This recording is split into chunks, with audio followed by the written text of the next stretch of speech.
Welcome back. In this segment of the Licata Group Real Estate Showcase, I'm with Pam Godfrey with Universal Title. Universal Title is one of the largest title companies servicing the greater Washington area. Pam, tell me, what is title insurance? Hi, Don. Well, thank you so much for having me. I'm very happy to be here.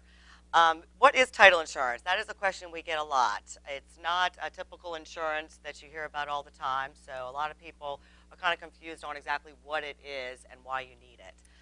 Title insurance covers you when you purchase a home and ensures that you actually own the property free of any other debts or obligations that you did not agree to.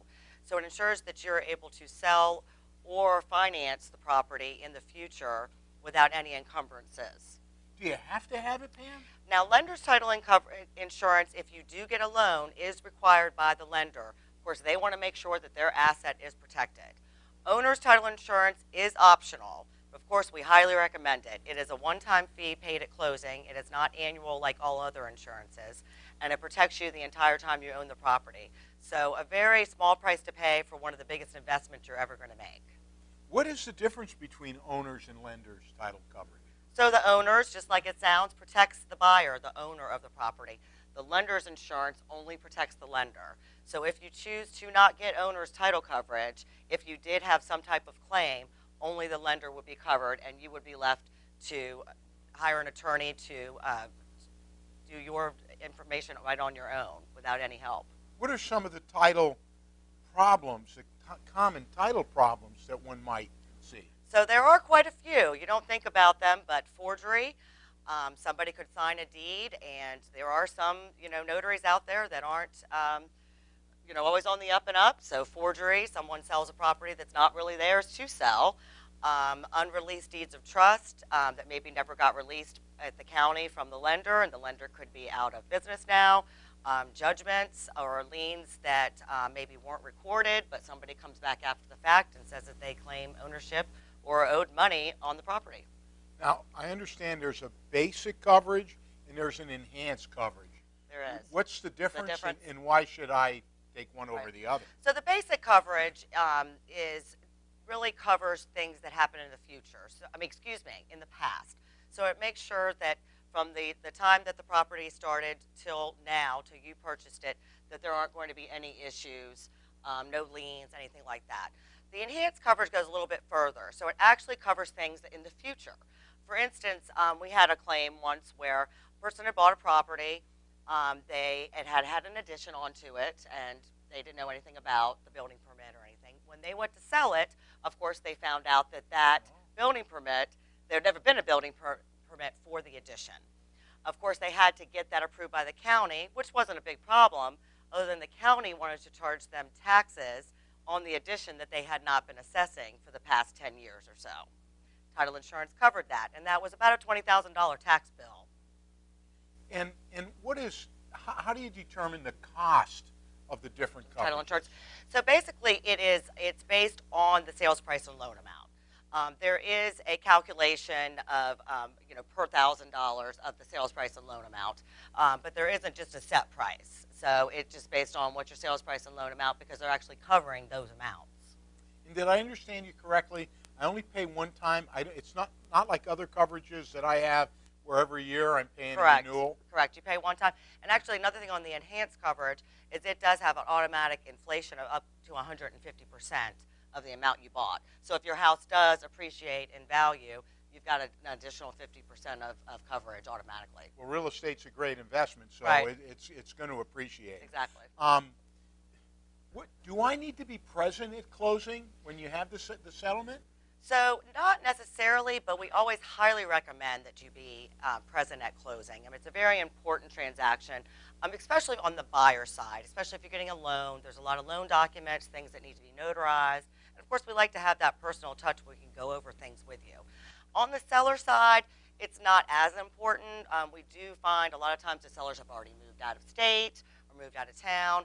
And in that case, we can definitely work around doing a mail away or power of attorney, for those instances. But we do try to get people to actually attend closing as much as possible.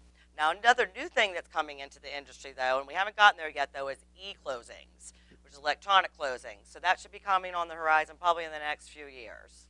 What I'm hearing from you, if I get transferred now overseas or to another far distant state, you're able to handle it. Exactly. We can still do either the mail-away closing, or you can grant somebody power of attorney to sign on your behalf. When I am at closing, what do I need to bring with me? Okay, well, number one, photo IDs. And they need to be valid, current photo IDs. So that's on the buyer and the seller side. On the buyer side, you also will need to bring, if you need to bring money, of course, a lot of times with especially VA loans and things like that, you're actually getting money back at closing. But if you do have a down payment or need to bring money, then either the certified check, if you haven't had the funds wired in advance.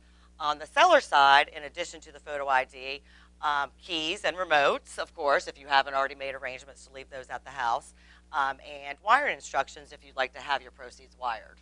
So we're in the DMV here. We're in Virginia, we're in the district, right, and we're in Maryland. All of them have different rules and Correct. different laws. They do. So when do I get my money? Okay, so that is different. In Virginia, by law, we do not disperse any funds until we go to record at the courthouse. Typically happens the next business day. We do have up to 2 business days to get it on record and disperse. So if you do close on a Friday, don't expect to get your funds until at least Monday. Now in Maryland, they do things a little bit differently. They do disperse right at the table. So you can walk away with a check or have the funds wired that same day. So do you act as an attorney? What is your role? So basically the settlement agent's role is to represent the contract. We are to work with all parties involved to make sure that all the documentation is gathered, is compiled. We work with the lender to make sure that we get everything straight on the financing, and then we sit down with the clients to have the documents executed. We then are also responsible for getting the documents recorded at the courthouse and dispersing all funds. So we work as the escrow agent also in dispersing all those funds. So kind of like the middleman between all parties. Is it important when with all the HOAs that we have in our region here, is it important having a settlement company that has an understanding of the area, individual HOAs? Absolutely, absolutely. We work with a lot of communities where we're doing multiple contracts for like Aquia Harbor here local, Lake of the Woods out, and we know the people in the HOA. We're familiar with the documents. We're familiar with the fees. If anything's out of the ordinary, we can catch that right off the bat. Last question I have for you. So let's say there's a survey that's going to be done. Does the client need to be there during the survey process? No, and typically they're not. That's something that's just scheduled, in the surveyor's time, and then they do mark the corners, and of course they'll get a written plat showing it. Now, I have had clients that have requested to be at the survey, and that usually happens if it's acreage or something like that, which I do have a local surveyor that I use that does accommodate that. But no, they do not need to be present at closing. And when there's financing involved, do you work with the lender coordinating the settlements and all that? Yes, absolutely.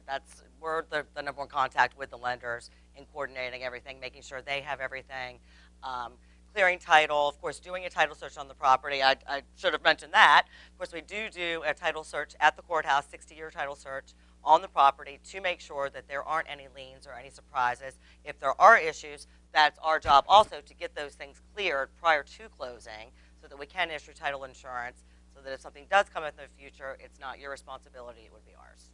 Well, that's a lot of moving parts. Yes. I guess working with Universal Title that handles a lot of transactions, you have a lot of experience doing this. Yes, I've actually been in the business 21 years, just showing my age here. And then we also have 18 offices between D.C., Maryland, and Virginia, attorneys in all of the offices. So we have a lot of experience and resources for your clients and the agents.